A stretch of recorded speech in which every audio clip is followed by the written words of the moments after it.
તો ગોધરા શહેરના કનેલાવ ખાતે આવેલ સ્પોર્ટ્સ કોમ્પ્લેક્સમાં દિવ્યાંગ ખેલ મહાકુંભનું આયોજન કરવામાં આવ્યું છે। સતત 3 દિવસ માટે યોજાયેલા ખેલ મહાકુંભ કાર્યક્રમમાં દિવ્યાંગ રમતવીરો માટે ક્રિકેટ ટુર્નામેન્ટ યોજવામાં આવી હતી, જેમાં શારીરિક રીતે વિકલાંગ ખેલાડીઓ દ્વારા માત્ર 8 ઓવરમાં 105 રન કરીને હરીફ ટીમને હરાવી જીત મેળવી હતી।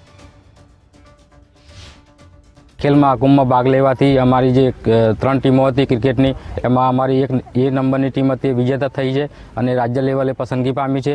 એટલે સરકારની પણ ખૂબ ખૂબ ધન્યવાદ। અને આ ખેલ મહાકુંભમાં દરેક વ્યક્તિએ ભાગ લેવો જોઈએ અને આમાં જે વિકલાંગોની જે આંતરિક શક્તિ છે, જે વિકલાંગો નિરાશ બેસીને જે ગામની અંદર બેસી રહ્યા છે, એમને પણ આ ખેલ મહાકુંભની અંદર બહાર નીકળવું જોઈએ અને પોતાનું રજિસ્ટ્રેશન કરાવીને આ સરકારને જે સહકાર આપ્યો છે, ખેલ મહાકુંભનો જે રમતગમત ઉત્સવનું જે આયોજન કર્યું છે, એમાં ભાગ લઈ અને પોતાની વિશેષ શક્તિ બહાર કાઢે। ઓર્થોપેડિક દિવ્યાંગો છે એમનો ક્રિકેટ ખેલ મહાકુંભ યોજવામાં આવ્યો।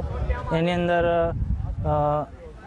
અહીંયા ગોધરા એટલે પંચમહાલ ખાતેથી 3 ટીમોએ ભાગ લીધો। એમાં ફર્સ્ટ ટીમ આજે અમે વિનર બન્યા છે। અમે સારો એવો દિવ્યાંગ હોવા છતાં પણ સારો એવો દેખાવ કરી 8 ઓવરની અંદર 105 રન કરી અને હરીફ ટીમને 8 ઓવરની અંદર ઓલ આઉટ કરી છે। છેલ્લા 3 દિવસથી દિવ્યાંગોનો ખેલ મહાકુંભ ચાલી રહ્યો છે। આમાં જુદી જુદી રમતોમાં વિઝ્યુઅલી ઇમ્પેર્ડ એટલે બ્લાઇન્ડ, બહેરા મૂંગા અને ઓર્થોપેડિક હેન્ડીકેપ અને માનસિક ક્ષતિવાળા બાળકોની રમતો રમાઈ।